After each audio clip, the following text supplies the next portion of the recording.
Welcome to Book and Lounge. I'm your host, Jacqueline. In this episode, a few of us sat down with novelist, playwright, and screenwriter Courttia Newland. Courttia is the author of 6 novels and 3 short story collections.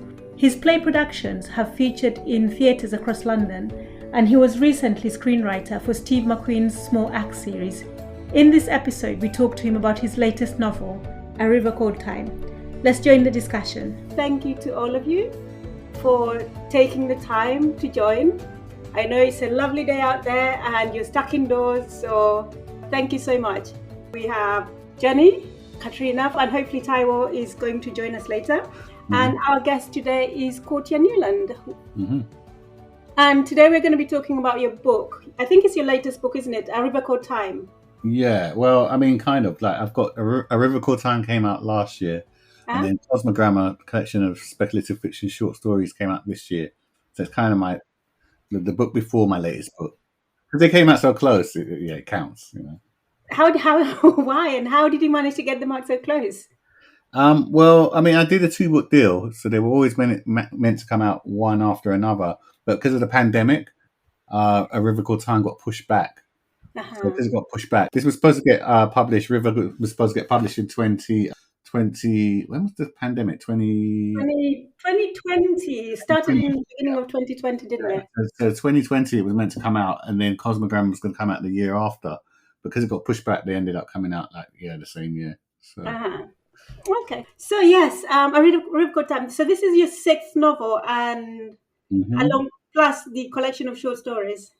Yeah. So I mean, I think you're right. It could be right. I think I know it's my 9th book.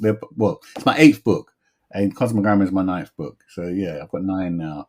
But I don't know in terms of which are novels and which are short stories. You're so prolific, you've forgotten. yeah, I can't remember. Yeah, I always try and remember how many novels and how many. I don't know. Yeah.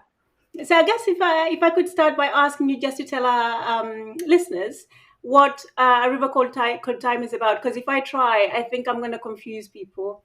Yeah, there's the short version and the long version. I'll go for the short version, which is that A River Called Time is set in a decolonised world where slavery and colonization obviously never happened.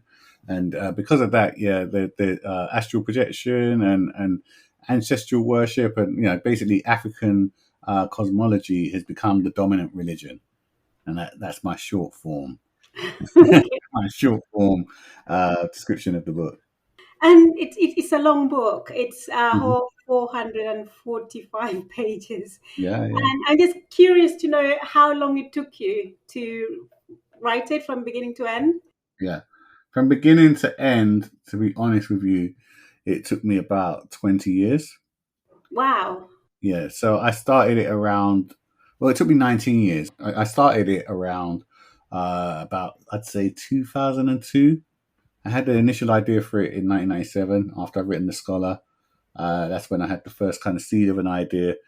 And then I kept developing it. And then I got really serious about writing it in 2002. And that's when I started part 1. So I wrote the whole of part 1 in 2002, 2003. I'd say between 2002 and 2004.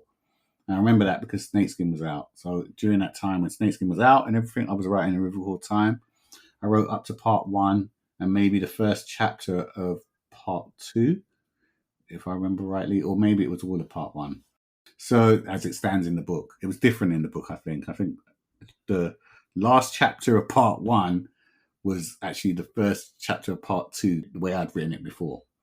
So I did that, and then I didn't write any more until about 2019, which is after I'd written, after I'd done Small Axe. That was the next thing I did after writing Small Axe, co-writing Small Axe, Lover's Rock and Red, White and Blue. I then carried on with River Called Time and I finished it. So you had a huge gap in between. Did you actually remember what you'd written way back at 2002, 2004? Yeah, because every year I would go back and I would do kind of like a pass on part 1 and I would like brush it up and I would edit it. I mean, to be fair, it had been a long time since I had done that by the time it came to finishing the book for it being published. Maybe been 5 years, 6 years where I hadn't gone back to it because I'd kind of lost hope of it. ever being published. But yeah, it was my real, this was the thing that I really wanted to do. This was the book that I was really passionate about. It was a real passion project. So it never ever went away. And I had a whole top shelf in my study, which was all the books that I used for research, and they were still on the top shelf of my house, even though I'd moved houses so many times. They were all there waiting, and yeah, I had my notes and everything, and so every now and then I would think about it. And one of my friends who'd read the initial part one of the book, every year or so, she would send me a email, and then it'd be like, I think it's time for a river called time or something like that. You know what I mean? It'd be like, yeah, I think now's the time when you can get it out, and now's the time when you can do this project. So even though I was doing other things, I still had this in mind. It was never too far away. But even though I had to reacquaint myself with, obviously the ins and outs of the story and how I'd written it, and there was that kind of thing. But the weird thing was that when I actually started writing it again, it all kind of fell into place for me. It all felt like I hadn't actually left it, which I think was a good sign. And I don't think people can see the gaps, to be honest. It was the right time. Yeah, totally the right time. So who's your intended audience, and what do you hope readers would take from it? So, I mean, I try generally not to have an intended audience because I always get surprised when I'm in the bookstore and I see someone buy my book. Like the rare times that has happened. But sometimes from the very, very first book I published, I saw a woman with a copy of my book going to the till, and I was like, wow, okay, you bought that. And this was a scholar. So it was even more like that. It was like, just this elderly white-haired woman who was going to the till with a copy of the scholar, said, oh, I'll have this. And I was just like, okay, you were not my intended audience, but that's brilliant. So I tried to be like, okay, you kind of need to be open-minded about who might read your books.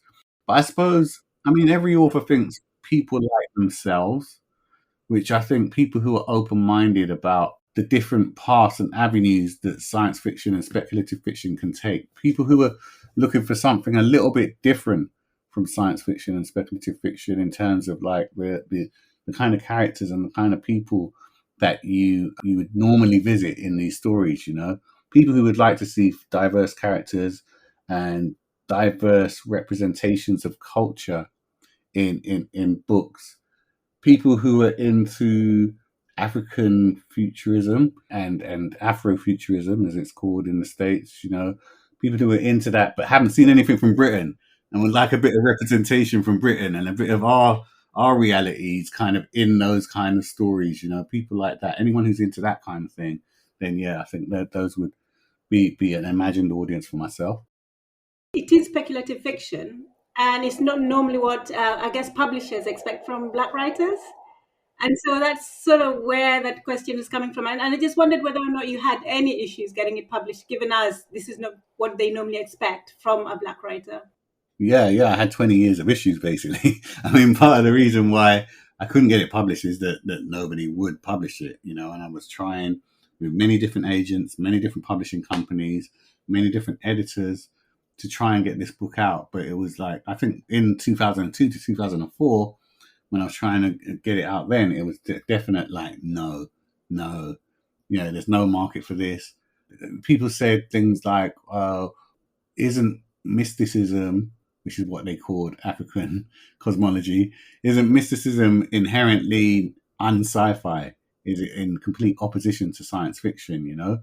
And I had people tell me all sorts of stuff as to why it wouldn't work. Like someone said, it reads more like a self-help book than a science fiction book and stuff like that. And so I think there was a real opposition to me including African cosmology. Basically, that was the main problem. And even one agent I was working with said to me, if you swapped the African cosmology and put quantum physics in it, you could say the same things, and it'd be totally fine. I said, but it'd be the same thing then. I mean, you'll say it is the same thing, and that's the point that the book is trying to make later on in the book, maybe in part 3. And people were saying you should really talk about physics, talk about it from a Western standard model of physics. If you said all these things from that perspective, that would be viable sci-fi, but you can't say it from an African perspective. In the opening scene, the young black protagonist, he's about 8 years old, gets to eat a bowl of spaghetti bolognese. I lost favor with a reader's report. I was trying to get an agent, and the reader's report came back and said, you can't write that, about a young black boy eating spaghetti bolognese, because, as we all know, black people don't eat spaghetti bolognese. You know what I mean? So I actually had someone. They're supposed to eat rice and peas. Yeah, exactly. A jerk chicken or whatever, but not spaghetti bolognese. And I was kind of like, wow, my mum's, who's from Barbados, cook me like spaghetti bolognese every week. You know what I mean? Like, I just come back from Barbados and they eat pasta. We know, you know what I mean? So, but he actually wrote this down in a reader's report. He didn't even say it, he wrote it. So he had to take time to think about it and then put those words down on a piece of paper. So there was all types of opposition in all different ways to this book. So I could go on with a whole load more questions, but I'm going to open it up to the rest of the book club. So I think, Katrina. Well, it's interesting what you've just said, because I was particularly interested in the concept of this world that's underpinned with African cultural, philosophical tradition without having had any colonialism in it. But I was actually sort of thinking it could have been made a bigger part, which is perhaps why you've just explained, perhaps why it couldn't be for your publishers. But I sort of thought of things like perhaps the ancestors' role being more integrated with characters, or I don't know. I started thinking of different possibilities. So I wonder, maybe you also did, but decided not to put them in. Oh no, definitely. What's there is what I wanted to write. I wasn't about to change anything in order to meet the perspectives of people who felt that wasn't a viable thing to write about. And in fact, I ended up, the agent I'm with now is not the agent who said that. Put it that way, So I'm not, because no animosity towards that person. It's just that wasn't suitable for my vision of arts as a whole. You know what I mean? Whether you're talking about Lovers Rock or whether you're talking about like River Called Time, there's a thread that goes through those things. You know what I mean? And I'm always going to be talking about this stuff in one way or another. So no, it definitely wasn't that. I think the main reason why I didn't make more of a big deal about it in that sense is because I wanted it to be commonplace. I wanted it to be normal. I wanted it to be absolutely. I didn't want to exoticize it in any way, And I'm not saying that the stories that do that are exoticizing it, but I just wanted to treat it as a fact of life. And I kind of thought to myself, a lot of the times when you're reading a Western book, they don't go into a whole treatise on Jesus and how he came to be, you know what I mean? And where Christianity started, where it came from, where it started from, and then come over to, into Europe, and how the Romans took it on, and then how it came into England. No one says all that stuff because it's a given. So I said to myself, I'm going to treat African cosmology in the same way. I'm going to assume knowledge, you know what I mean? Because I'm talking to people, and go back to my intended audience. I'm talking to people like they know these things. And also, my characters know these things. So if I'm doing it from their perspective, I always say this in my writing classes as well, man. I'm not going to instruct in my books how to make roti, you know what I mean? Or how to make curry goat or any of them things. I'm not going to write, this is how you make curry goat. You put this with this and this with this. I'm just going to assume knowledge. And when I see people start to talk about Jesus in that way, or talk about making fish and chips or a cup of tea in that way in fiction to explain it to us, then maybe I might consider that. But until that day happens, I'm not doing that, And so it was a kind of an artistic and political choice not to make more of it in that way. Although I do see what you're saying. I can understand how that also could have made a great book. I wouldn't expect it should be deeply explained. Mm-hmm. I don't know. I felt like, because I'm a person, when I read a book, I tend to read quite quickly to get the plot, and then I'll go back if I've enjoyed it. So I felt I could actually have quite skimmed and not been so aware of that. I think that's where I'm coming from on it. But it's fine. It's fine. I think it was a brilliant concept. No, thank you. We should have more of. Yeah. No, thank you. Yeah. I mean, there I think in Cosmogramma, the book of short stories, I do make a little bit more of some of these things. I didn't talk about it. I mean, I don't know about ancestors so much, but yeah, there's a lot more direct, overt talk of that kind of thing. But I just really wanted it to be a lived experience and Well, to be like, okay. it's such a rich book anyway that, No, thank you. Maybe it just would have made it too long. Yeah, it might have been. I mean, yeah, people were already like, there's too much description. So I was like, okay. And then to add that on top of it, that might have been like a 900-page book, like Barack Obama or something. I don't know. I was going to follow on from Katrina's question, because my question is also about spirituality, which was the thing that really I was most interested about in the book. And this is the first time I've read a book about Afrofuturism. I don't really read science fiction type or futuristic type books normally.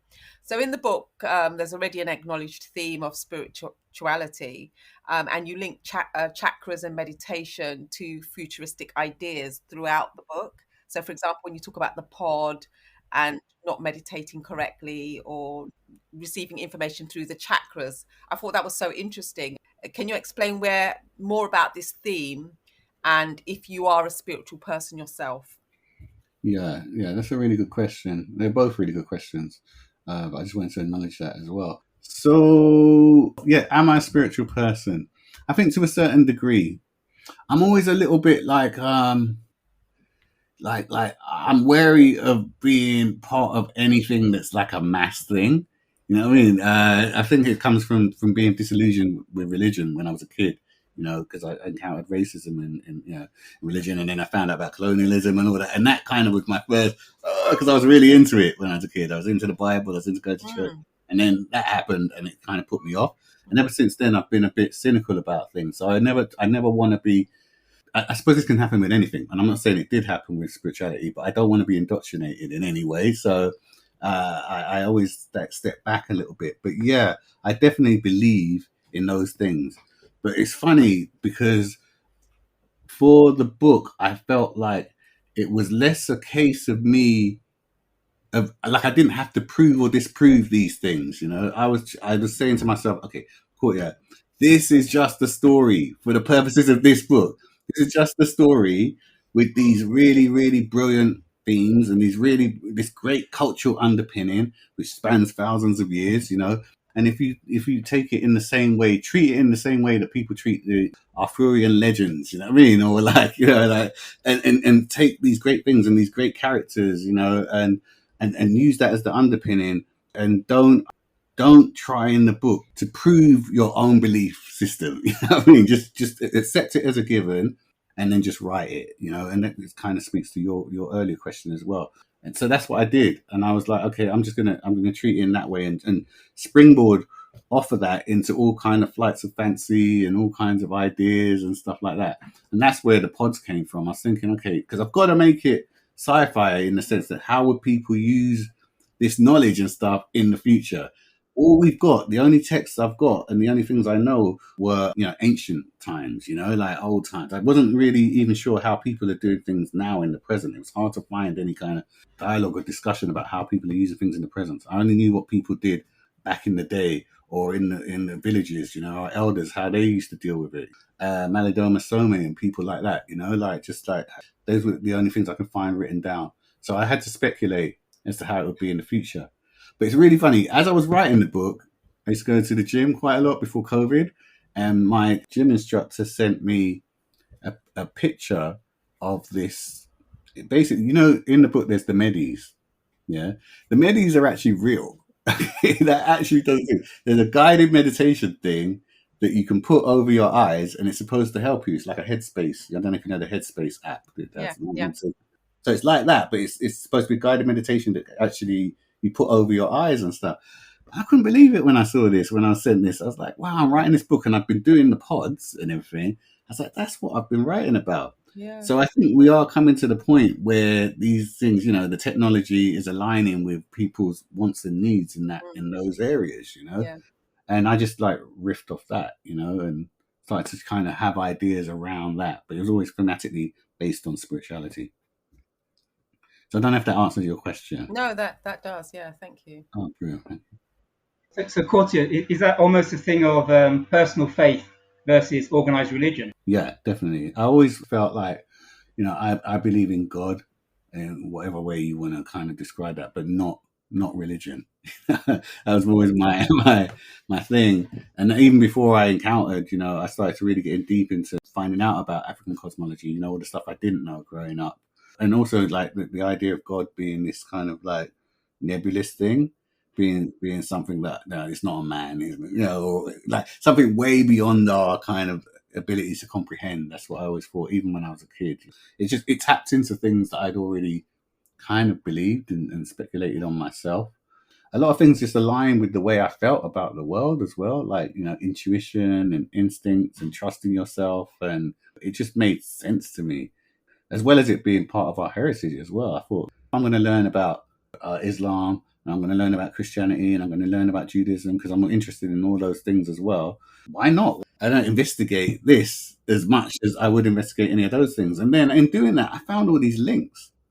And that's what really, really shocked me, is that, they believed in the chakras too. And they believe, they have the Jewish had Kabbalah and, all these things that like, is the same. And I was like, wow, isn't that interesting how connected all of these things actually are, because they stem from the same root, let's face it, And so that's why in the book, I didn't want to just have it where it was just African cosmology. I was saying, okay, here's Hinduism and here's this and that, and they all have links to this same kind of ideas.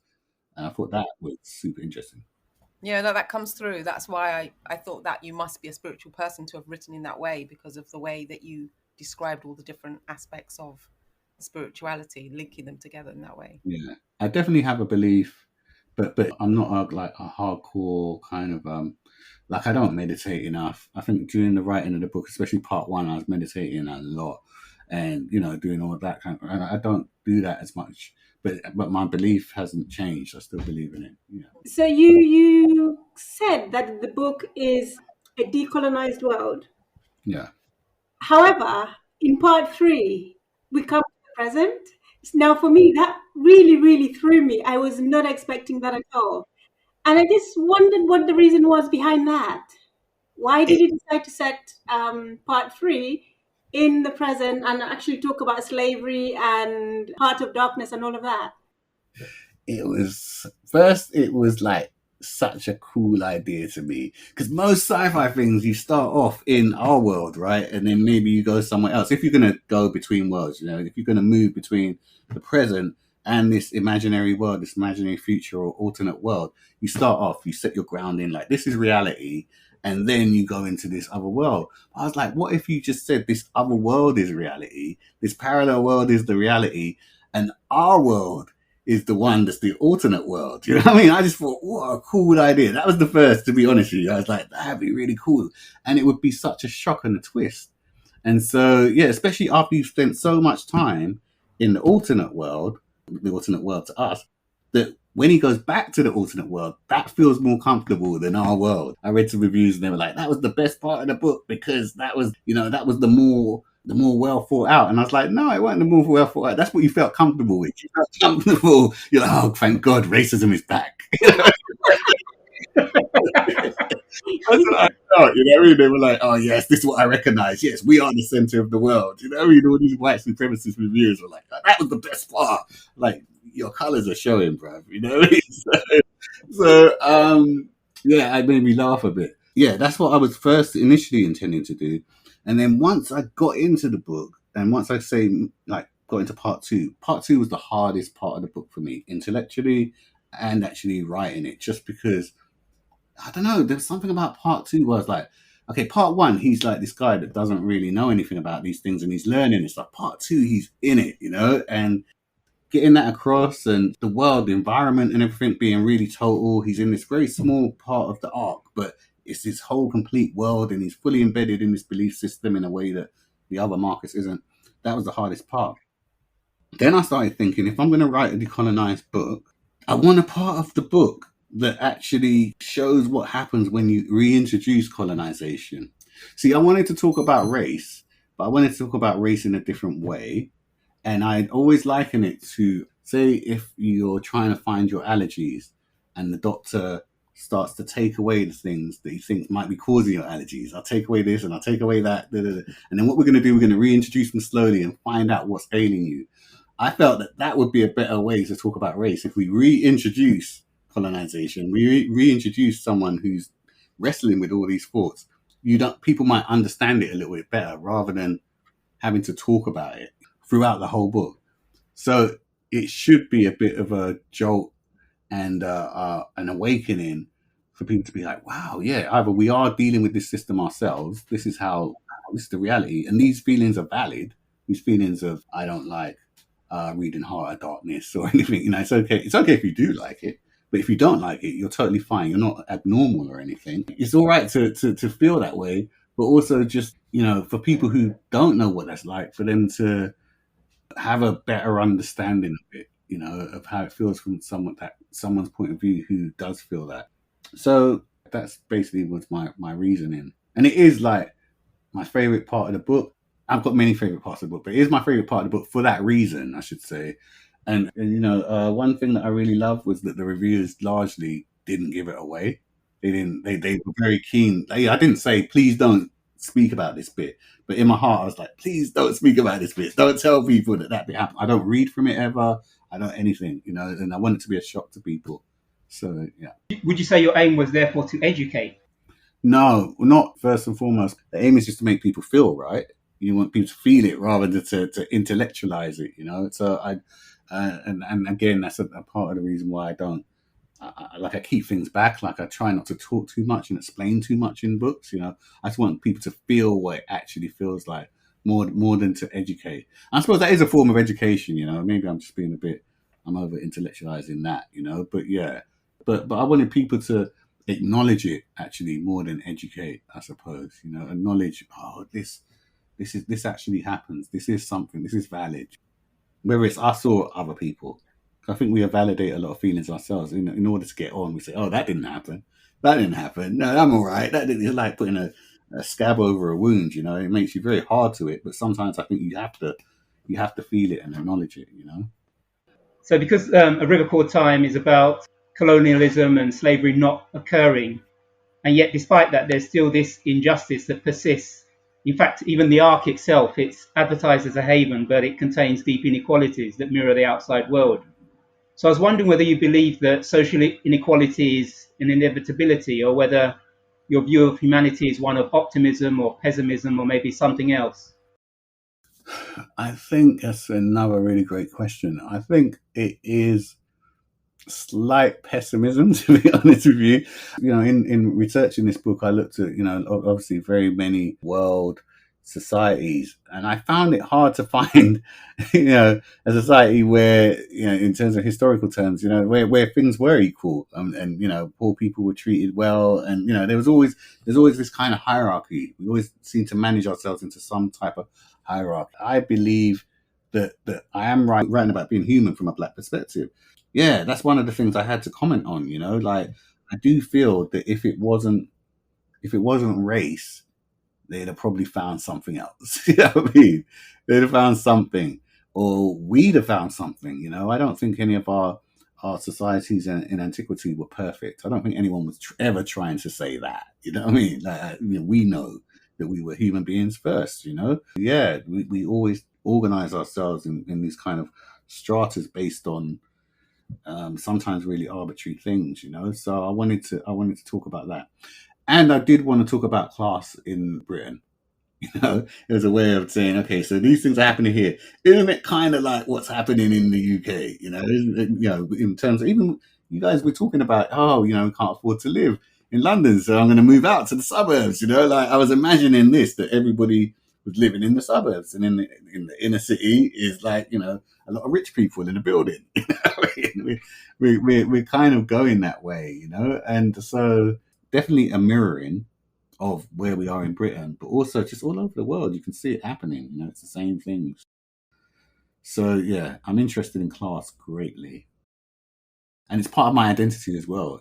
I'm a Black British author. I'm an African British author, but I'm also a working class author, and I'm very proud of my working class heritage, and also the British working class heritage of literature. You know what I mean? I'm into British working class writing as well. So as well as, same in the Caribbean and so on and so forth. Yeah. In the book, there are several references to death when Marquis is in his parallel planes. So specific mention to the ancestors, to his meetings with Hammond, his father and brother who died in infancy, Ninka. So specifically this question is about Ninka really, but in relation to your discussions. You wrote about Marquis meeting Ninka throughout the book, but I really like the scene in which you described him meeting Ninka as an adult who still recognized Marquis as his older brother. And I really related to this experience, and I found this scene really touching and wondered whether your inspiration is from personal experience or an interest, or just an interest in the afterlife, like the way it was written. Yeah. It's thank you. It's more an interest in the afterlife. Yeah, and I've never been asked about Ninko. It's so funny. Thank you, because no one ever asked about that part of the book or talked about that part of the book. He's never forgotten. Like, he's mentioned at the beginning, and then he's always in every part. Am I right in saying that he's in every part of the He's book? in every part. Yeah. And I'm glad you noticed that. And I'm glad it was acknowledged. Because it's really important to me, that part. Yeah. I believe in spiritual guides. I believe my grandmother is a spiritual guide for myself. My late grandmother. Yeah, whenever things happen and they look like they're really bad, and then it turns out not to be really bad in a way. My mum will say, "Oh, yeah, it was your grandmother, looking out for you." And I believe I've got lots of like spiritual guides like that. It happened in Barbados just recently. It was really, really weird. I won't bore you with the story, but it was so just weird what happened. Can I tell the story? Do you guys mind if I just tell it quickly? Yes, Yeah, please. that was bizarre. Yeah. So we're in our hire car. We're driving down the road. We're going to go to Bathsheba in Barbados, like on the East Coast. It's very different to where you see in all the pictures and stuff. It's rough. You can't swim in the sea or drown. It's surface, like go there at a certain time of the year, but otherwise you stay out of the water. So we're going to Bathsheba because it's really beautiful, and it's just really just the elements and everything. I'm taking my kids there. They've never seen it. So we're in the car. The car breaks down. Now everyone in my family is vegetarian apart from me, right? And vegetarian food in Barbados, you just can't get it, man. It's like, I asked my cousin, he was like, let me see what I can do. And he did eventually get back to me, but by then it was too late, So you have to eat meat, and it's really hard to find vegetarian food. And I've been putting the feelers out, trying to find it. So we break down. We can't get the car to move. We're trying to phone the car hire place to get them to come. There's a guy standing outside his house talking to this other guy who just pulled up in a car in front of us. So we were like, okay, let's go and talk to them. My wife gets out. She goes to talk to them. Turns out the guy who's standing in front of his car is a mechanic. He says, okay, I'm gonna let you use the phone. The guy in the car he was talking to was a dread called Uriah, right? Uriah, his whole back of his car is vegan food, right? So he's selling stuff out the back of his car. He's selling rotis, he's selling rice, he's selling lentil burgers, he's selling everything. He's selling juices. He's got like cucumber cooler and watermelon and orange and sorrel and morby and all this stuff in the back of the car. Making me feel hungry. Yeah. I know. And it was like, well, we were hungry as well. We were like, we're going to have to sit here all day. The car's broken down. We ended up being there for 2 hours. He came with his food. After he came, he drove away. We bought our food, got his contact details. That was us sorted for vegetarian food for the rest of the holiday. He came and would deliver it to the place where we were staying. After he went, a woman came. She drove up. She had flying fish cutters, which are these flying fish burgers and stuff. She thought that we bought those. We had our juices, we had our flying fish burgers, we had our rotis and stuff. We just sat and waited for 2 hours. The time passed like nothing. The kids were playing with the cats. The guy had like loads of cats. My kids love cats. They were just playing with them in the shade, We just rested, and that was it. And then the people came and gave us a new car. And it was just like, we were sorted, basically. And that's the kind of situation where my mum would be like, that was your grandmother, making sure you broke down in exactly the right place. And so I don't know why I got into that. So are you saying that Ninka was basically his spirit guide? Yes, exactly. Yeah. And that's what I wanted to put that in the book. But yeah, he's a spirit guide, someone who's just an ever-present, family member, because I believe in those things. When we talk about ancestors, again, go back to your question, when we talk about ancestors, I kind of felt like and I don't want to sound disrespectful from this, but I always see it in the same way.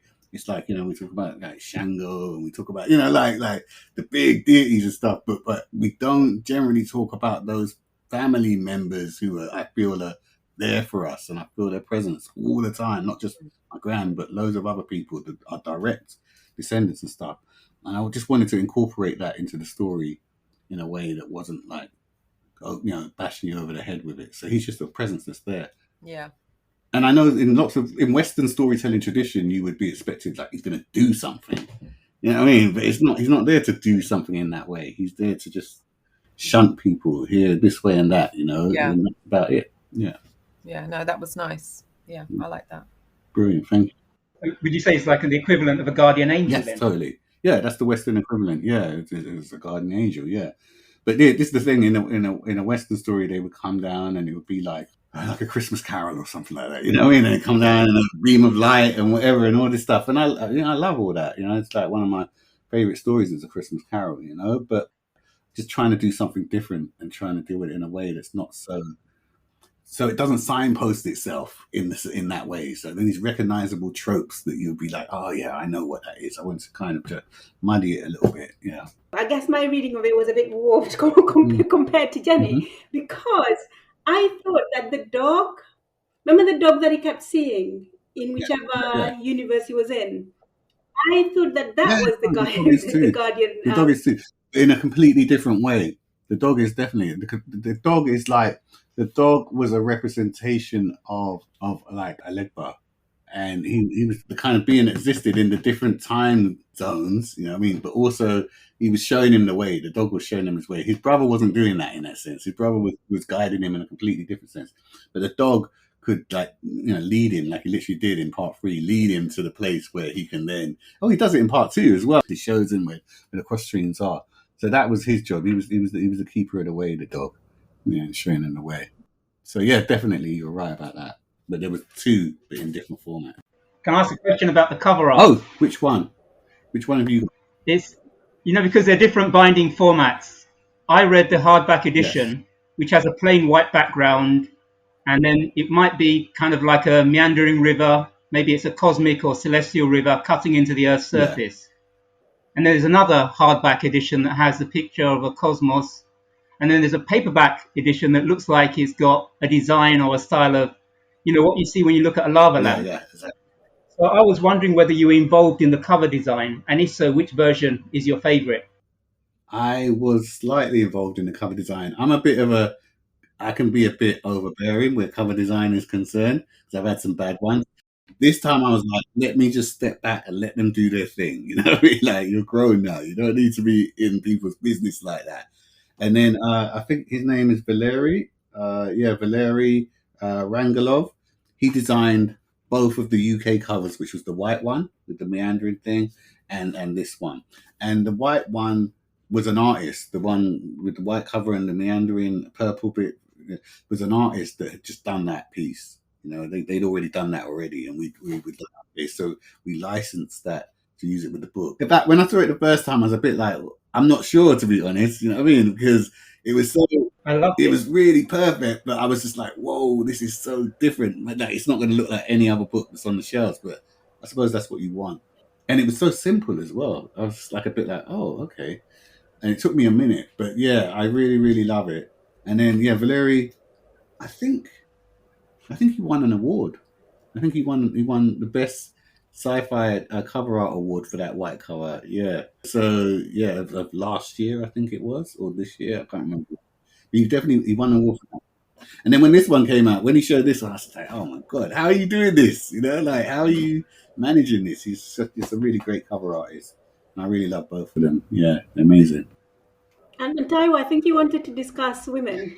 God. Well, if Courttia will permit, because this is like a bone of contention about male authors writing female characters. Yeah, go for it, man. Okay, so there's this psychologist, Dr. Vivian Diller, and she said that authors write about their own gender using their internal experience to speak from the inside out. So when they write about the opposite sex, their perspective has to shift from the outside in. So according to her, she's saying neither is necessarily better, but rather they try to, they try a different point of view. Mm-hmm. So I felt that the novel, is kind of all these twisting timelines and spirit planes and all the rest, and it's excellent in revealing Marquis' complexities in all the different worlds that he traverses. Mm-hmm. But I felt that there was limited exploration of the pivotal women in his life, Mm-hmm. because the portrayals of the women seem to be less vivid, less rounded. Mm-hmm. So I was wondering whether you would agree with me, whether you would disagree with me, or whether you had a comment on that. I think, I'm trying to, how can I phrase this? I would probably agree with you. It's difficult for me because in this story, Marquis is not a fully formed character, right? In the beginning, it's also about his journey to become basically an enlightened human being, like to actually have a fuller understanding of himself and other people. So in the beginning, he's just not very good. You know what I mean? He's not very good. And I don't think, even throughout the rest of the book, he continues not being very good, particularly when it comes to women. You know what I mean? I think. And I think part of this was intentional. Some of it was unconscious because I started it when I was 28. When I went back to part one of the things I really noticed was like, oh, you said that? You wrote that? You like, whatever. And that always happens when you write stuff. You go back and you're like, oh my God, wow, was I thinking that? Like psychologically, what was going on in my head that time, And so I found it funny when I came back to it because that's what I'd intended to do with the book, is that he starts off in a place where he's not. Like this whole thing about lusting after Keshni, you know what I mean? It's just like really ridiculous, you know what I mean? And really infantile, but intentional, but it still made me cringe when I read it. You know what I mean? It still made me be like, I don't particularly like this aspect of this character, but he's my character, and that's what you intended to do, but it's making me feel funny, And so his perspective on the women is very much like himself. He's front and center, you know what I mean? Particularly in part two. My wife really dislikes the character in part two. She's like, I just can't get on with him, you know what I mean? That was the worst one for her. She's like, he's so detached and she just didn't like that character, him as that person. She said, I liked him much better in 1 and in 3. She just didn't like him. And that's one of the reasons why I felt part 2 was difficult as well, is because he's got all this stuff. He knows, right? He's got all this knowledge, right? And he's got all this, and he's a leader and all this stuff. He's completely detached from the people in the environment and the things around him. And that's his flaw, That's meant to be his flaw. And in 2, definitely he goes wrong. He's not at that. He hasn't reached that part of where he actually knows himself and he cares enough. Or it's not that he cares enough. He cares too much. He's so ideologically driven that he forgets how to interact with people in a realistic way. I'm sorry if I'm going on too much, but this is something that I think about a lot, but no one ever asks me these questions. I mean, so it's really good to be able to talk about it. In some way or another, there's a flaw, right? You're flawed, a flawed leader, And I wanted to kind of write that in the book. So his way, is particularly with the way he deals with women, I felt. And in 3, where he's on our plane, he's better than the other 2, you know what I mean? But he's still not quite right, And I don't even think it even at the end of the book, he's got that bit of himself right. But hopefully when he transcends, you know what I mean? And then he'll be able to look down on himself and see, oh, wow, is that how I behaved, So I think you're right. So do you think that male authors generally struggle writing female characters? Yes. You think it's more challenging for them? Yes, I do think women struggle writing men characters too. You know what I mean? For different reasons. On both sides of the fence, I think men struggle more, by the way. But I think on both sides of the fence, there's an inability to see people as they really are. You know what I mean? And without this baggage stuff that kind of like distances yourself from the other person's perspective. We're all making the attempt, but we're all failing, I think, in some way. To your point, Tayo, I'm just wondering whether or not, as readers, we actually expect too much by expecting men to be able to write good female characters and vice versa. I do think it's our job. You know what I mean? And I do think if we're not doing that, we fail in our job. For me personally, I feel as a writer, the best way I wrote about a woman character is when I put the woman at the center of the story. So my novel before this, Gospel According to Cain, has a woman protagonist. Then I could do it. You know what I mean? Then it was like, it's a weird thing. And this is why I started off by saying it's really difficult as a writer, because you've got the central character. And then unless you're going to go into multiple narratives, everyone else is always going to be circumstantial to that particular person. And that's just the way this Western model works. Here's this person in the forefront, like Nesta. You never get into Nesta either. I mean, like really properly the way I wanted to. Exactly. We didn't hear that much about Nesta. Although it's not written in the first person, I felt it was like the first person.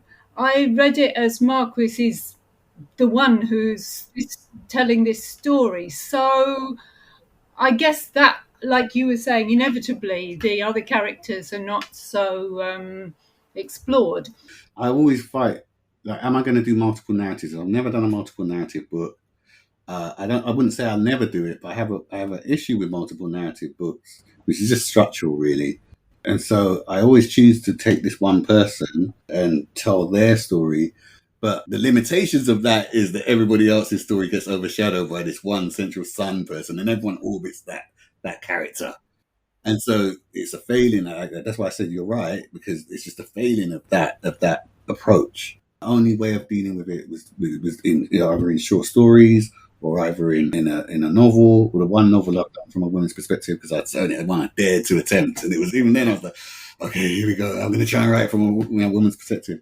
And largely, I feel like it worked because she was centralized, So I'm going to try and find a way of writing a story where at least you've got two people who were the central characters. I mean, even when you're writing a story, when say you're trying to break it down and and you're selling it to people, or you're talking about the story or whatever, you're dealing with the rudiments of story. People will say, "Whose story is it?" Yeah, they'll ask you that. Whose story is it? It can't be. Generally, you can't say, "Oh, it's two people." Even if two people are the lead protagonists, like in The Scholar, you had Corey and Sean. But I had to decide whose story it was out of those two. You know what I mean? Even though they were both telling the story was about Sean. I had to choose. I had to make a decision. Is it going to be about Sean or is it going to be about Corey? And so Sean took precedent, really. So, final question, and this is for all of you. The book is about astral projection and ancestors and different universes, starting with you, Courttia. If you had to go back into the past and meet one of your ancestors, who would you like to go back and meet? Wow, man, that's huge. That's really huge. It's not going to be specific, yeah, but I'm kind of always been interested in one of my ancestors who managed to survive slavery but under really harrowing circumstances, like someone who managed to survive. It sounds really like pretentious, but survive so I could be born. Who was the person that managed to escape in whatever way or survive in whatever way? It doesn't have to be big and dramatic or anything. It could be really small and whatever. What did they do? I'd just like to be able to be like, like almost like a fly on the wall and just see that. Although I know it'd be really upsetting. Okay. And how about you, Tayo? Oh, for me, that's an easy one. I don't have a lot of understanding about my parents' history, but both my mother and my father come from a town called Ijebu in the western part of Nigeria. And my understanding is that my father was chosen by someone to be educated. So unlike his brothers that were not as well educated, he was well educated. And as a result of that, my father was able to get a good job, and then eventually he came to the UK, and we all got born in the UK, or most of us got born in the UK. And as a result, we live a certain life, have a certain worldview, and all the rest of it. So I'd like to meet my grandfather to try and understand how he was able to arrange this thing. Why was my father chosen, and how his being chosen has affected all of our lives. Because when I compare myself to my cousins in Nigeria, we're very, very different because of our life experiences. So I'd like to meet that person and try to understand, why did he choose my father out of all the children that my grandfather had, and because it's impacted me so positively. Thank you. And how about you, Katrina? Oh, this is not easy for me at all. I'm quite into family history and all that. So I know quite a bit about the different places my great-grandparents, etc., came from. And they were typical industrial society of Victorian, they've gravitated to London from all round agricultural villages all around. All of them were agricultural labourers, as far as I can find out, without any exception.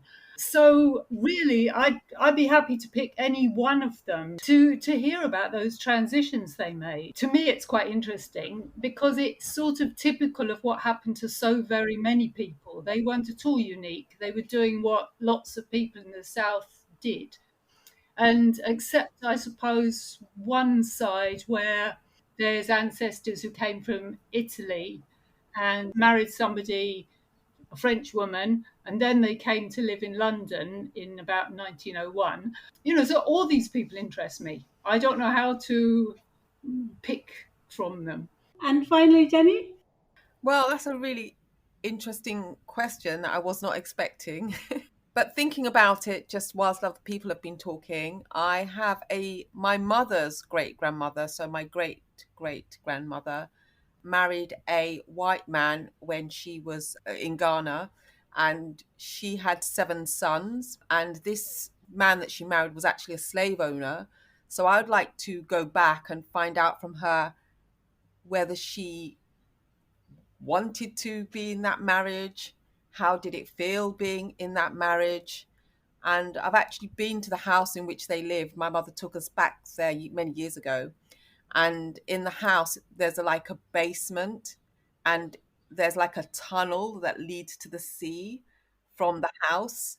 So she must have been aware of people being brought into the house, as taken down to this room, and then when the boats were ready, being led to the sea. And I just wonder, how did she feel about this? We knew that she was married to him for a long time. She had 7 sons.